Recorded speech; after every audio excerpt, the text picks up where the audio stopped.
ici Légende Motor.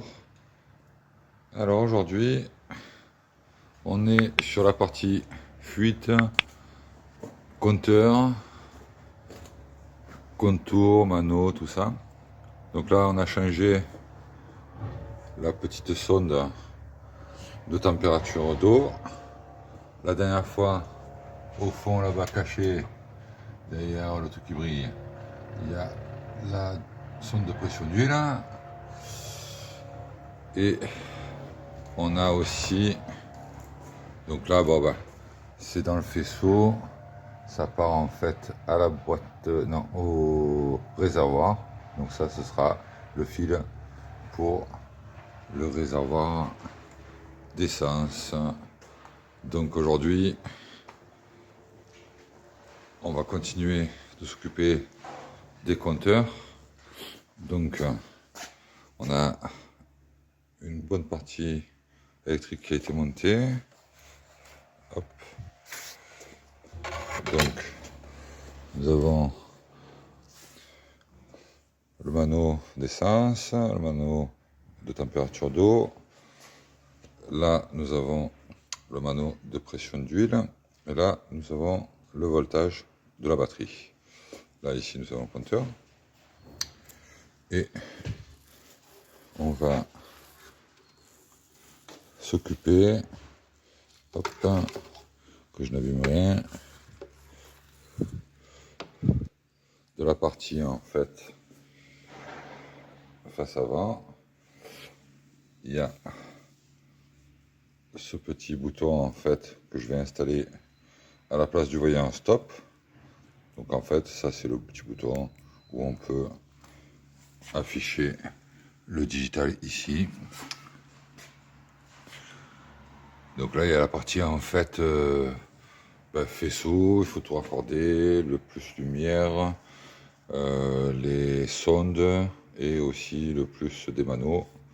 Donc on regroupe l'ensemble protégé par un fusible pour pouvoir avoir tous les manos qui fonctionnent. Dessus, voilà, il y a le petit, bon, ça c'est le petit cache de la tête d'allumeur qu'on va monter. Il y a des parties que je vais essayer de récupérer et bon, après on montera son petit filtre. Voilà, après c'est tout ce qui est schéma, programmation, parce qu'on peut faire plusieurs barèmes d'avance à l'allumage. Là, on a l'ancien Edelbrock qui fonctionnait, donc on va le faire un bon nettoyage, une bonne préparation. Et voilà les restes des pièces qu'on a changées, donc que je ne vais plus utiliser, qui me serviront de vis de dépannage. Voilà, ça avance. Là, je vais m'occuper en fait de raccorder les manos au faisceau. Donc là, nous avons la partie en fait ici où on avait l'ancien compteur. Donc il va falloir que je retrouve. Donc comme il y a eu pas mal de petites modifs, on va quand même vérifier tout ça. Donc le plus, le moins, le plus après contact, normalement il doit y être. Les sondes qui doivent venir par ici. Et donc il faut tester parce que il n'y avait plus de faisceau pour la sonde de pression d'huile. Donc voilà, c'est une partie à faire. Là, nous avons la partie fusible. Donc ça va permettre de protéger aussi le faisceau. Donc déjà il est protégé, mais en plus moi je vais rajouter un fusible 1 ampère pour, je crois que c'est pour le mano de voltage. Voilà, ça continue à avancer. Bon. C'est un peu casse-pied parce que il faut arriver à retrouver en fait les bons fils. Hop. Là, on a réglé.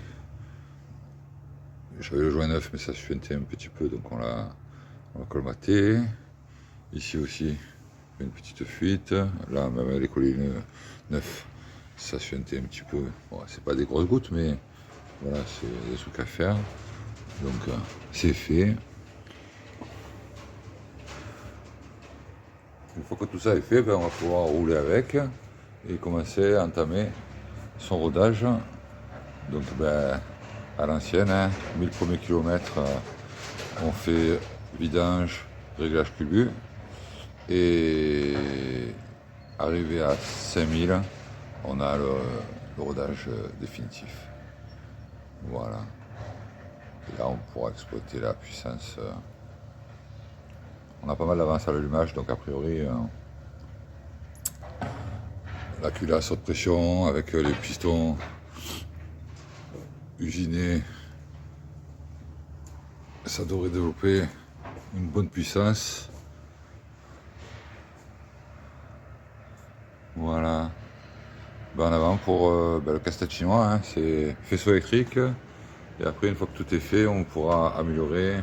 Voilà, déjà j'ai un peu centralisé les faisceaux qu'il y avait, qui étaient un peu à droite à gauche. Et là, on va pouvoir bien faire joli avec soit de la gaine noire, soit de la Duritavia, pour rendre tout ça joli. Voilà, en avant. Bonne journée.